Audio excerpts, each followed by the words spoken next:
أهلا بيكم.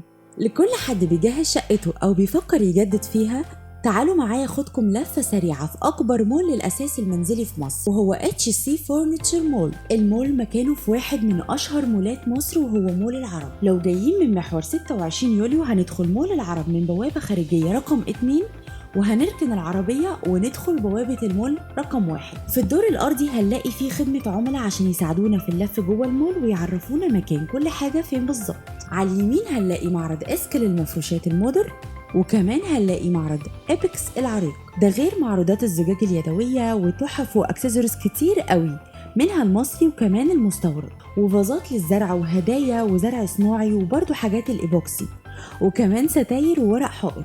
وانتوا واقفين في لوبي المول هتشوفوا كل لوجوهات البراندات الموجودة في الدور الأول والتاني، ودول طبعا لسه هناخد فيهم لفة في الفيديوهات الجاية. الدور الأرضي بقى فيه تنوع كبير جدا من المعارض، زي أمريكان فرنتشر وعصفور كريستال، وكمان معرض دروبينا لحاجات المطبخ، ومعرض مظلوم هوم، وكمان معرض تيفاني للإضاءات، ومعرض كونتيشتال للمطابخ والدريسنج.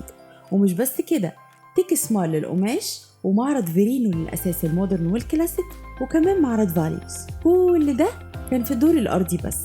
استنونا في الفيديوهات الجاية واحنا بنلف في باقي أدوار المول.